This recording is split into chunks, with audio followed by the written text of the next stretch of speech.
Hello everybody and welcome back to the next episode of our house renovation project. So last episode we excavated a little bit in this tight area in the fieldstone building. Today we will do something I would say a little more special. So now I need to take care. Also in the last week we took care that one of the walls is not floating anymore. And this is the same we will now do with the other part of the wall. So this means I will demolish the foundation below the wall, and then we need to take care that it will not fall down. Yeah, so it will get definitely a little bit special today. So at that point I will not talk so much and would say enjoy the video.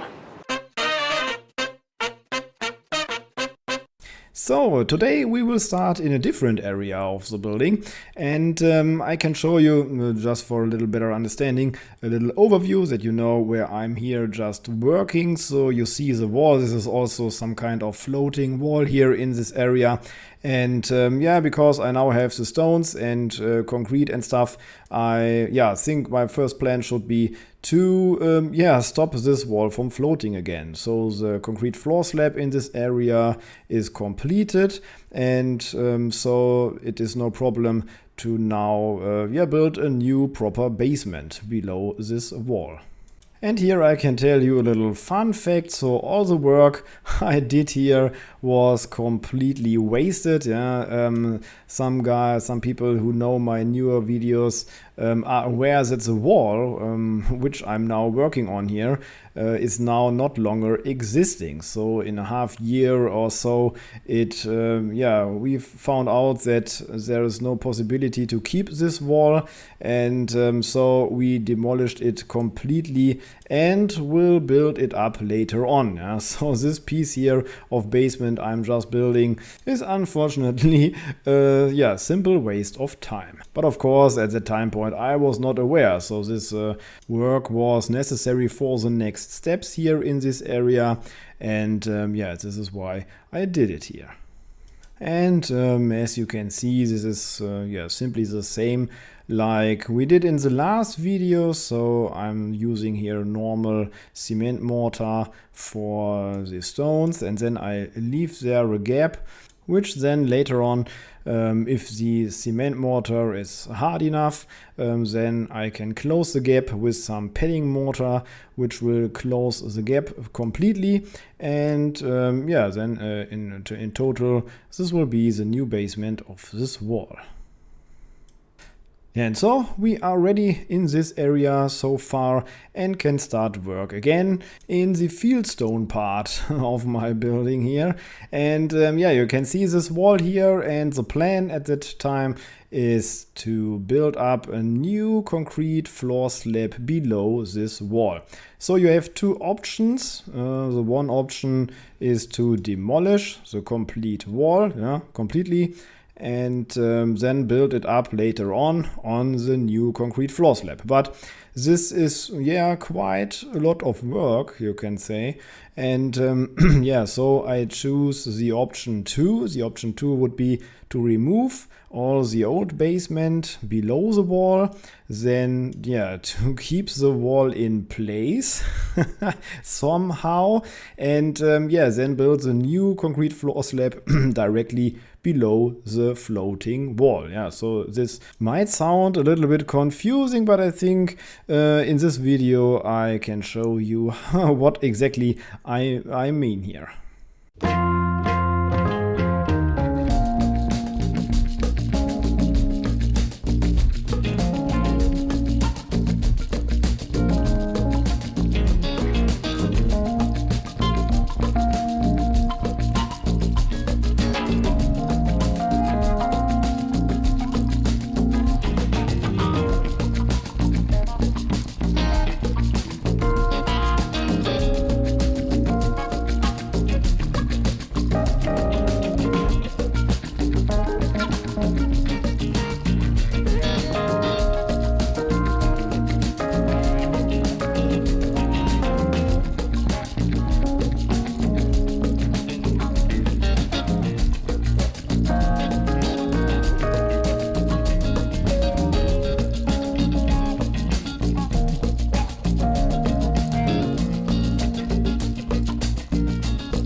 Yeah, okay, as you can see now, I removed the basement on the left and the right side of the wall, and now it is simply only standing in the middle. And that's for the moment.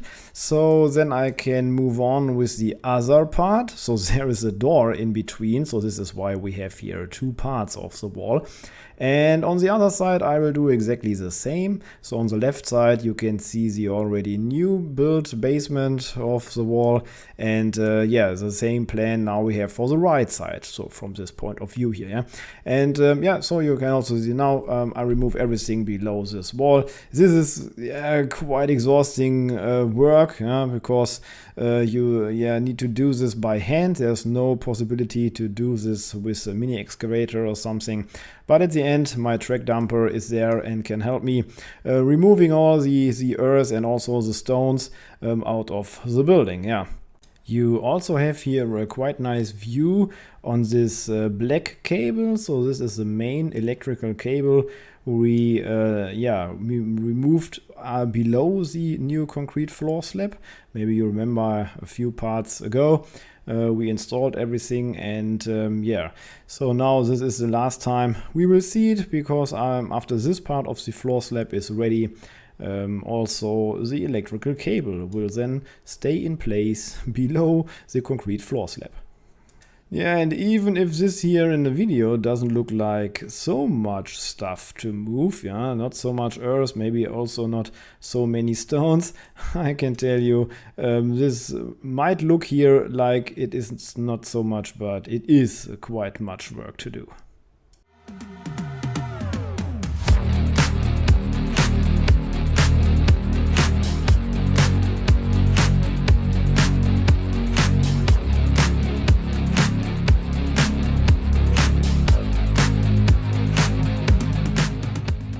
So, and now the preparation is more or less ready, and now we jump a little bit more in the future. You can see now we already installed some carriers or supports here, some wooden so-called Doka carriers.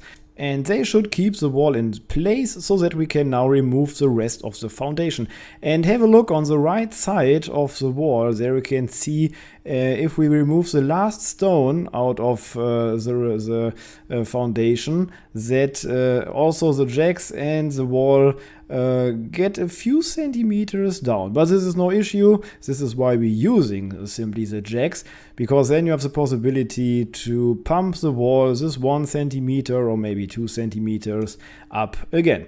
Yeah, and now the wall is supported. Also the other side you can see now here. This means we can now also remove here all the rest of the foundation. And yeah, the trick is now that we have in all areas enough space for the new concrete floor slab, or the next part here, which we then will be prepared directly below the wall, so the complete wall.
So now we are here on the final level or the final height here below the wall for everything that we want to build up. So enough space for the gravel and also for the rest. Yeah.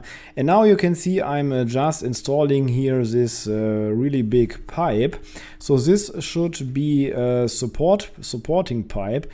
I will simply install here below the concrete floor slab, which will end directly in our utility room. And so you have possibilities, for example, to get access from the outside directly if you need to install some, maybe later on, some electrical cables, some data cables or whatever, maybe from a solar panel or whatever. So if you need to install some things later on, you have the possibility to do this throughout this supporting pipe, I would call it.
Yeah, and as you can see, we are now quite in the middle of the preparation for the next part of the floor slab. So the supporting pipe is installed. Then we use the geotextile as always, so you might know this from some older videos. Then now we are just about to moving all the gravel inside, and then later on we can do everything clean for the next part of the concrete floor slab. So next part will be then, so this is not enough for a complete or to order a concrete truck. So then you will have to pay too much, and this means this part of the floor slab we will mix by our own. But this we will do in the next video. So today we will only prepare everything to start directly in the next day with the mixing of the concrete. So this is also not to be underestimated. There are also some tons of concrete needed even for this small piece of concrete floor slab, and if you mix it by your own, you also have to worry about much logistic stuff to get all the concrete in place. Then you see now we are in measuring if everything is okay, from the heights and so on, if we have enough gravel here inside. And then we can spread some foil, which is now the last layer before the concrete can be filled in. And that's everything for today. Okay, ladies and gentlemen, and that was it for today. So now this wall is also floating, and in the next week we will take care of the next part of the floor slab, so that we can also rebuild the foundation on the proper floor. So the same like we did on the other side. And that was it for today. I hope you had fun. I know I did. Don't forget to subscribe if you like my kind of content. And then I would say thank you very much for watching, and we'll see us again in the next video. Bye bye everybody.